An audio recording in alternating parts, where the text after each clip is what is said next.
할렐루야. 1월 29일 토요일입니다. 누가복음 8장 19절부터 25절까지 말씀을 읽고 은혜 나누도록 하겠습니다. 예수의 어머니와 그 동생들이 왔으나 무리로 인하여 가까이 하지 못하니 어떤 이가 알리되 당신의 어머니와 동생들이 당신을 보려고 밖에 서 있나이다. 예수께서 대답하여 이르시되 내 어머니와 내 동생들은 곧 하나님의 말씀을 듣고 행하는 이 사람들이라 하시니라. 하루는 제자들과 함께 배에 오르사 그들에게 이르시되 호수 저편으로 건너가자 하시매 이에 떠나 행선할 때에 예수께서 잠이 드셨더니 마침 광풍이 호수로 내리치매 배에 물이 가득하게 되어 위태한지라. 제자들이 나와 깨워 이르되 주여 주여 우리가 죽겠나이다 한데 예수께서 잠을 깨사 바람과 물결을 꾸짖으시니 이에 그쳐 잔잔하여 지더라. 제자들에게 이르시되 너희 믿음이 어디 있느냐 하시니 그들이 두려워하고 놀랍게 여겨 서로 말하되 그가 누구이기에 바람과 물을 명함에 순종하는가 하더라. 아멘. 오늘 말씀은 어제 묵상했던 말씀에 비하면 분량은 다소 작습니다. 그런데 오늘 말씀에는 두 가지 이야기가 있지요. 하나는 예수님께서 무리들에게 말씀을 전하실 때에 마침 가족들이 찾아와서 그때 예수님께서 하셨던 말씀, 그리고 예수님께서 갈릴리 호수를 건너가실 때 그때 있었던 일, 그 두 가지 일을 말씀해주고 있습니다.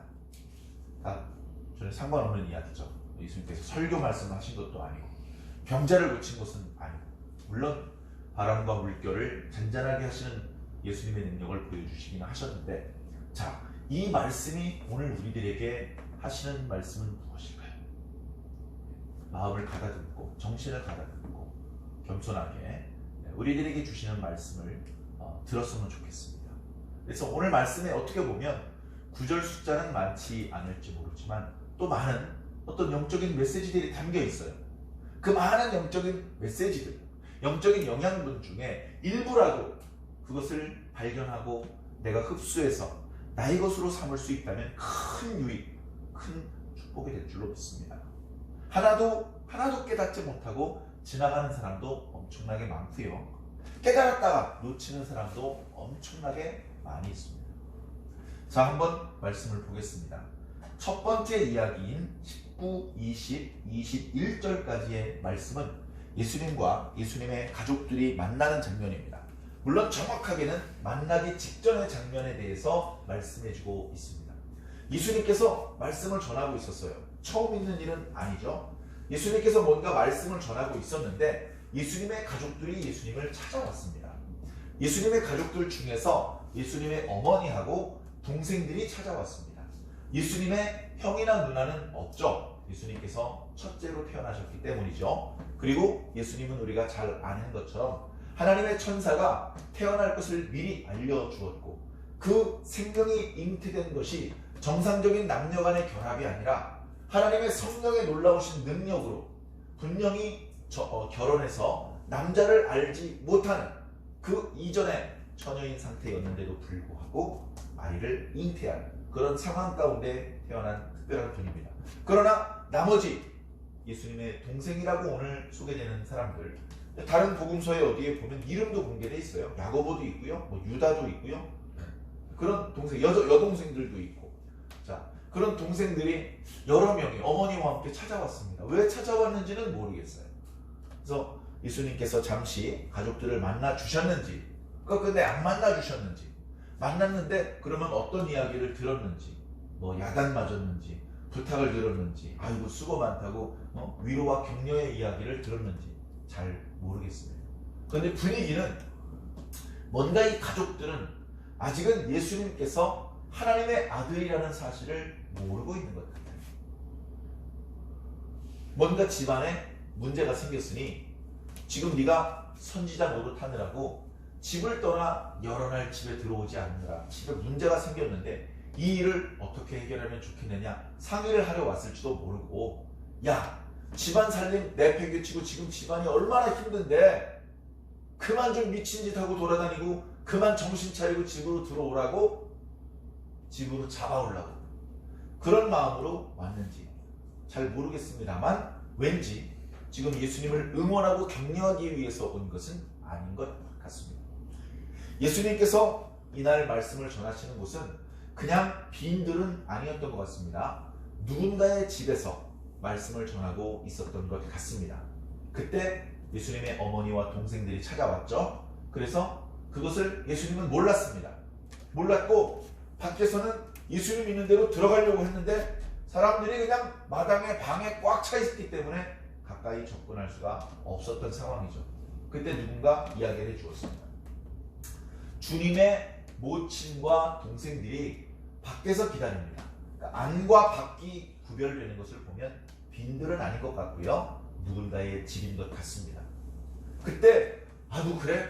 여러분들 잠깐만 기다리십시오. 제가 모친을 잠시 만나고 오겠습니다. 그렇게 할 수도 있잖아요. 예수님께서 사실 가족들을 이렇게 미워하고 무책임한 존재는 아니었습니다.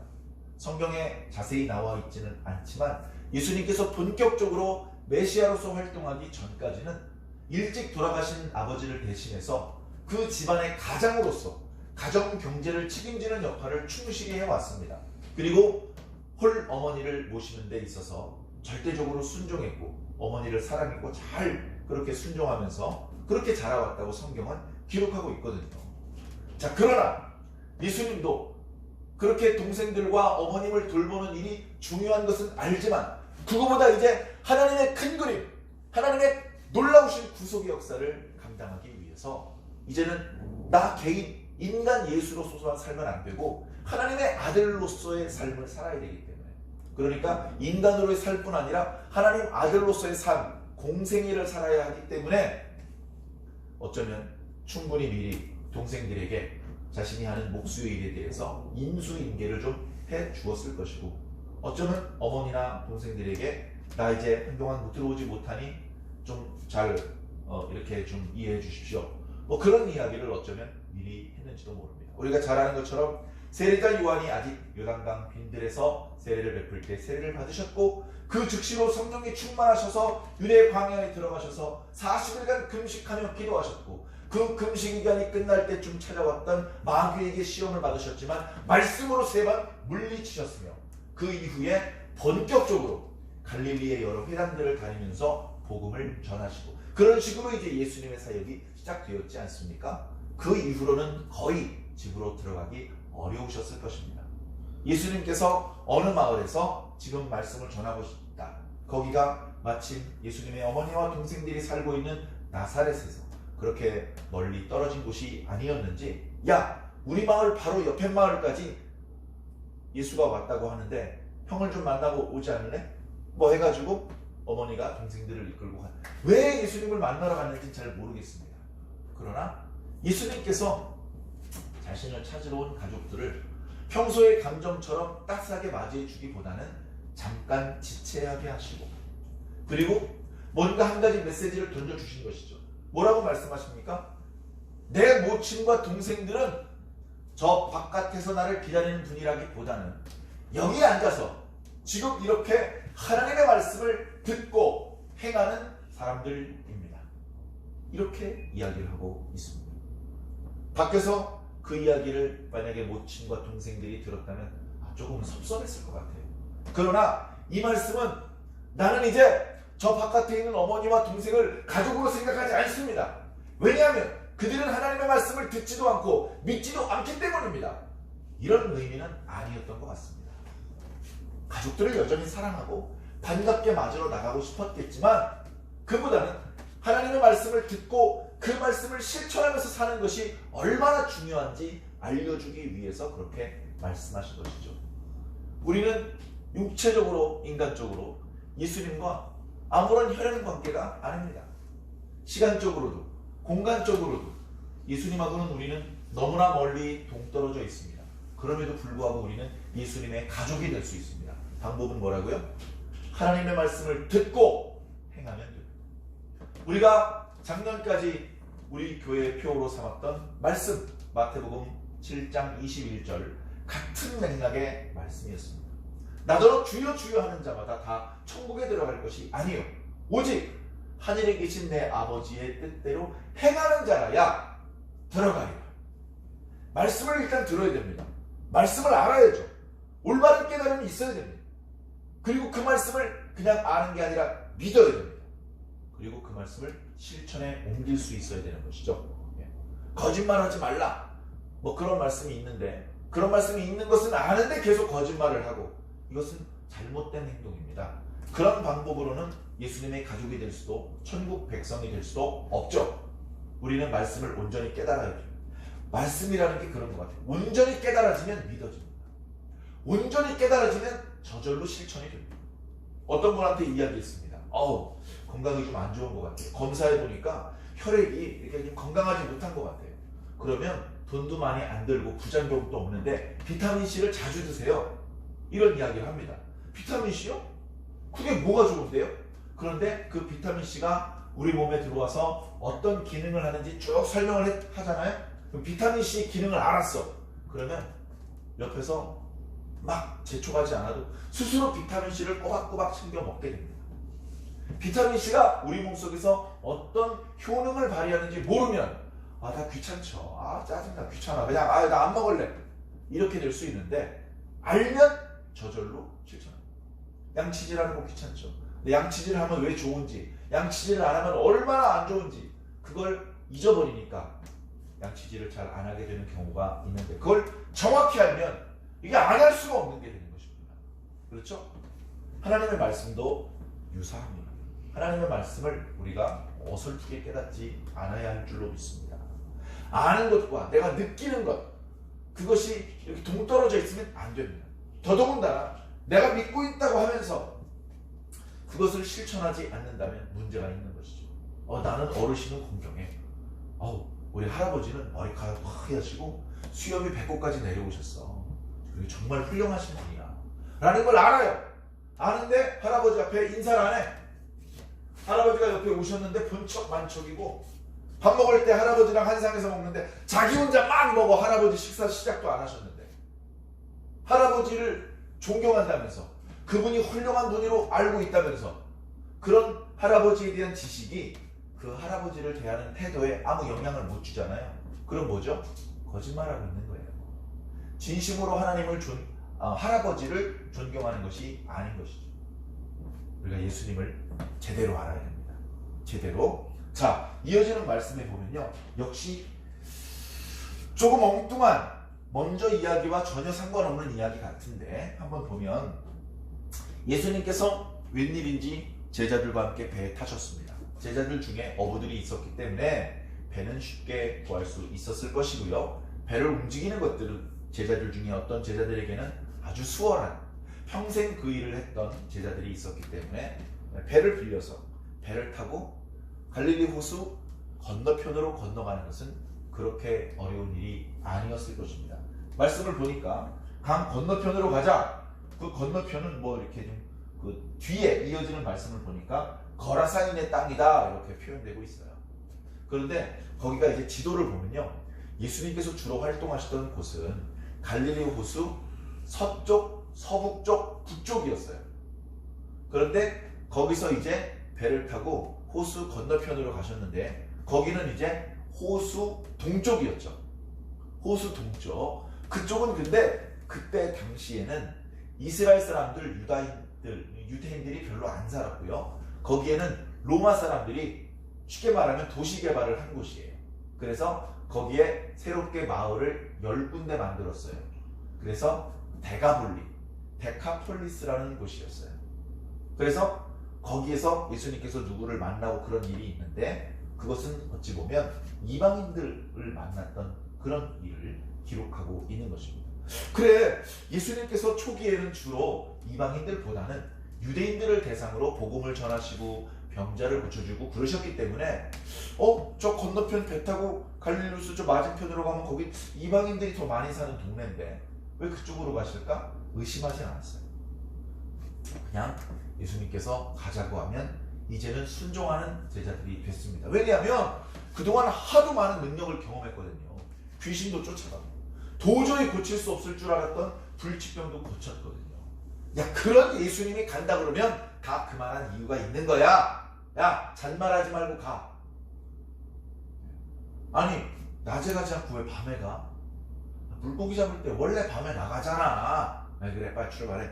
해가지고 가는데 예수님께서는 종종 말씀드렸던 것처럼 정말 쉬실 시간이 없이 일하셨어요. 계속해서 말씀을 전하시고 또 병자를 고치시고 계속해서 사람들이 몰려왔습니다. 그들을 하나도 야단치고 쫓아내지 않으셨어요. 정말 피곤하셔서 이제 무리들을 돌려보내고 급히 배에 올라서 호수 건너편으로 가자고 하시면서 그 배가 가는 동안에 그 호수 이제 그 배에서 주무시고 계셨던 것이죠. 자, 그런데 하필 그 밤에 광풍이 호수를 때립니다. 광풍이. 그런데 이것도 제가 몰랐는데요. 이제 현장에, 그러니까 이렇게 성지순례를 여러 번 다녀오신 목사님에게 말씀을 들었더니요, 그 갈릴리 호수가 갑자기 그렇게 바람이 휘몰아치고 막 물결이 출렁거릴 때가 있대요. 그걸 예상하기가 어렵다고 합니다.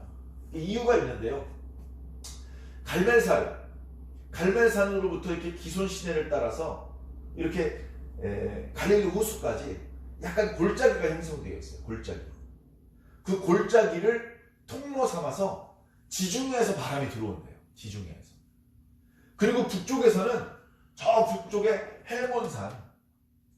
옛날엔 만년설이었는데요. 요즘엔 겨울에만 눈이 쌓여있대요. 지금도 그 눈이 녹아서 1년 내내 강물이 마르지 않고 요단강으로 흘러들어서 요단강물이 흐릅니다. 그런데 그 헬몬산에서 또 차가운 공기가 내려옵니다. 지중해선 따뜻하고 습한 공기가 들어오고 저 위쪽에선 차갑고 건조한 공기가 내려와서 갈릴리 호수에서 만나는 거예요. 그래서 재수없이 이 바람이 강하게 내려오는 날은 그 더운 공기와 찬 공기가 만나면서 갑자기 바람이 일어나고 돌풍이 일어나는 경우가 있는데, 그렇게 되면 조그마한 호수에 배가 떠 있으면 아주 위험한 상황이 발생되는 경우도 있다고 합니다. 그런 경우에는 거기서 수십 년을 고기잡이를 했던 사람도 배를 띄우지 않는다고 하죠. 근데 처음에 배를 출발시킬 때는 괜찮아 보였어요. 처음에는. 그런데 가다가 배가 호수 한 복판에 있을 때, 그때 광풍이 호수를 때린 거예요. 그러니까 이제 제자들이, 야, 이거 어떡하지, 이거? 야, 이거 바람이 갑자기 많이 분다, 이거 큰일 났다. 해가지고 어떻게 해서든 배가 뒤집히거나 배가 너무 심하게 흔들리지 않도록 이렇게 뭔가 조정을 해보려고 그러는데, 이게 바람이 너무 심하면요, 방법이 없습니다. 저도 배를 뭐 이렇게 일상적으로 탄 것은 아니지만, 이렇게 배를 타보면요, 이 배라는 것은 물의 영향을 너무나 많이 받습니다. 도로 위에 자동차가 달리는 것과 달리 배는 물 위를 달리는데, 물이 움직이면 배가 계속해서 따라서 움직일 수밖에 없어요. 그게 이렇게 너울성, 별로 심하지 않은 파도도요, 막상 타보면 상당히 많은 움직임을 느끼고, 또 배를 많이 타보지 않은 사람은 멀미 때문에 고생을 많이 합니다. 그런데 눈으로 보기에도 심한 파도에 배가 떠 있으면요, 거의 죽을 지경이 되는 거예요. 죽을 지경. 자, 지금 배가 이렇게 죽을 지경이 된 겁니다. 그 제자들이 낑낑거리는데 도저히 방법이 없으니까 할 수 없이 예수님을 깨웁니다. 어지간하면 예수님을 깨우지 않으려고 했는데, 주여, 주여, 우리가 죽게 됐습니다. 주님을 막 깨우면서 상황을 보고할 때 점잖은 목소리로, 안정된 목소리로 침착하게 보고할 수가 없었겠죠. 지금 매우 격앙된 목소리죠. 바람 불고 파도 철렁거리고 시끌시끌했겠죠. 파도 소리만 해도. 그러니까 소리를 주여! 우리가 다 죽게 되겠습니다. 주여, 어떡합니까? 주여! 이렇게 주님을 다급하게 깨웠던 것 같습니다. 주님께서 잠에서 깨셨습니다. 그리고 바람과 물결을 향해서 꾸짖으셨어요. 네. 예수님께서 전에도요, 서기관들은 한 번도 써보지 못했던 방법, 즉 꾸짖는 방법으로 귀신을 쫓아내시고 병을 쫓아내신 적이 있었습니다. 야, 이 무슨 권위 있는 말씀인가? 권위 있는 말씀으로 책망을 하니까 귀신도 순종하고 도망가는구나. 그렇게 유대인들이 깜짝 놀랐었습니다.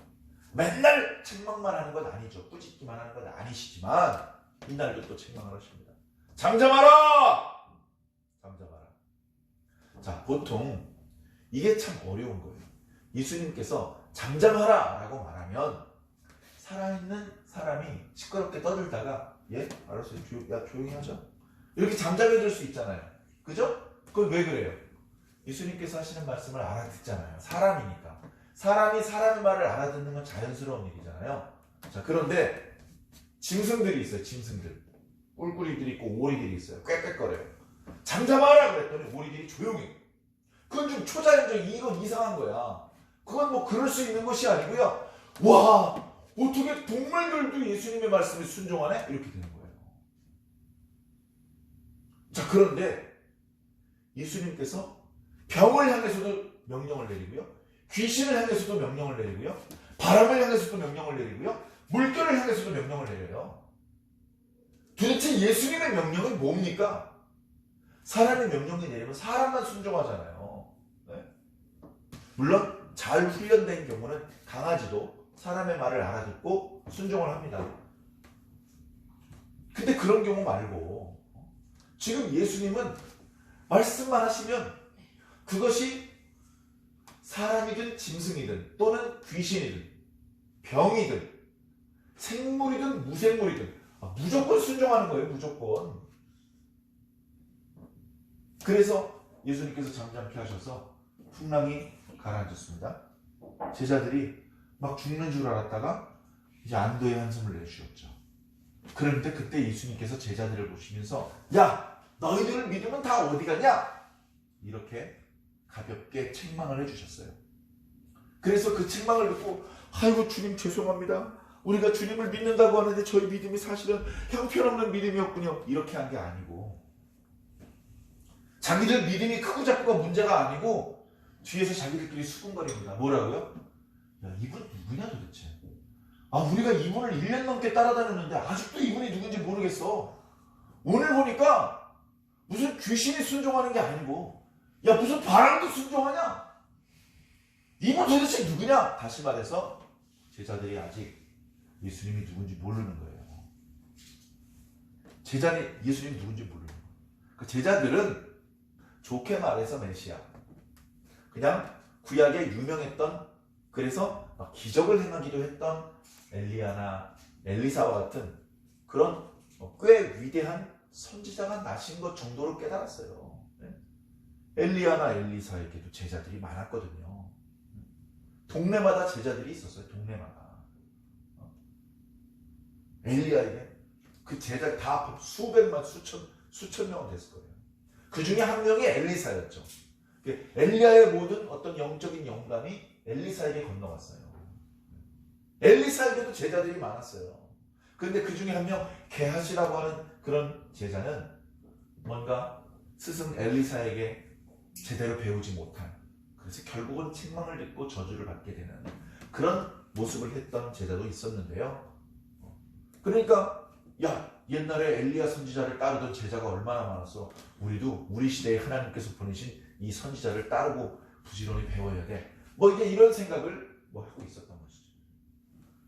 그런데 바람과 물결을 향하여 명령을 내리시고 그것들이 순종하는 모습을 보면서 야, 이분은 누구냐?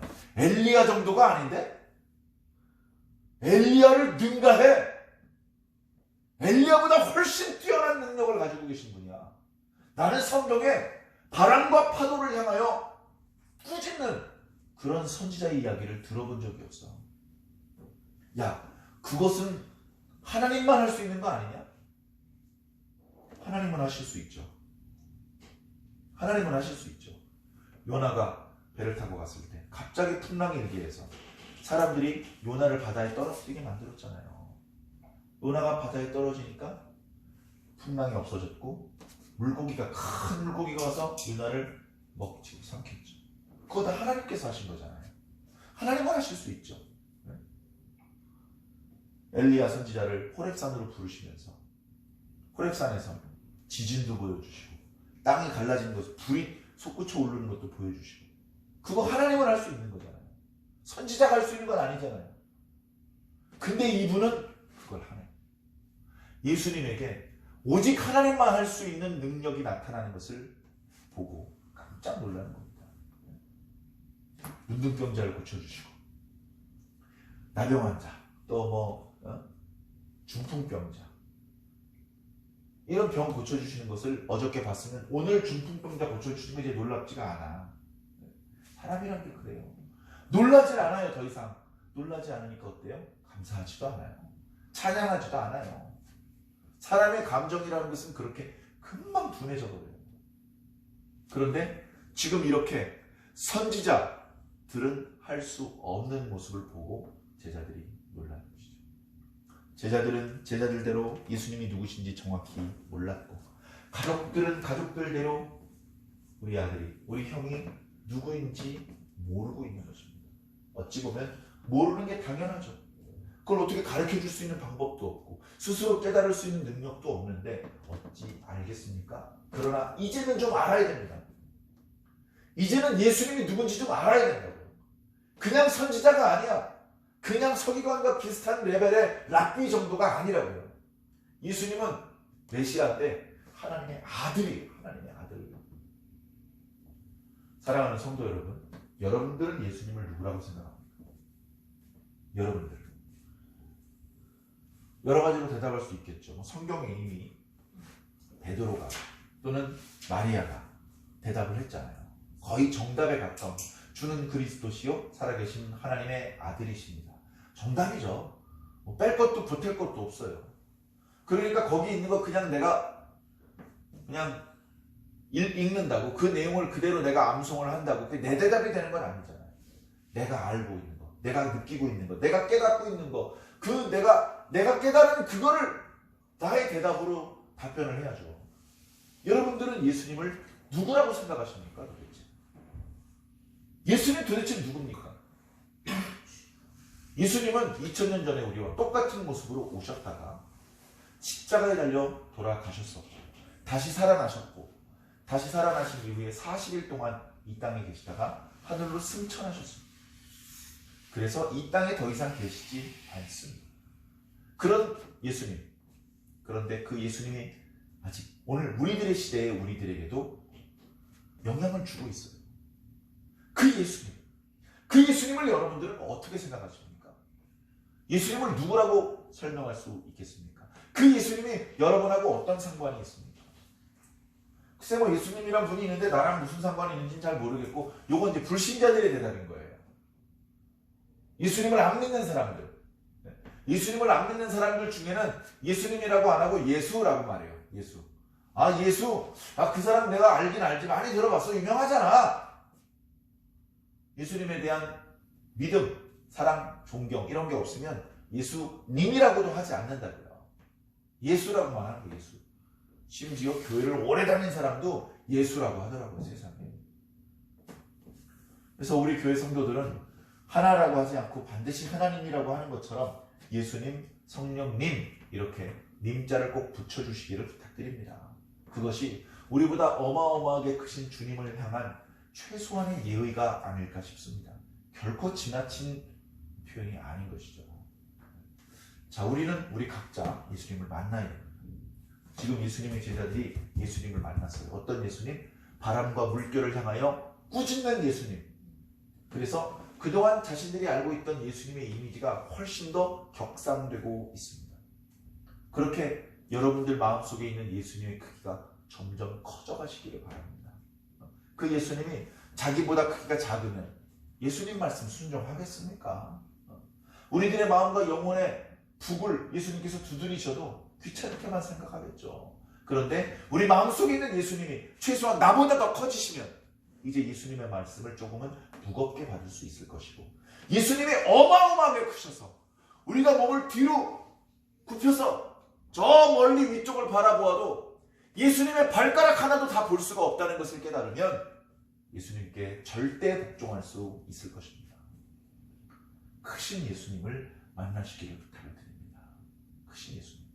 예수님을 바로 알고 바로 믿고 올바른 축복을 얻게 되시기를 주님 이름으로 간절히 축원합니다.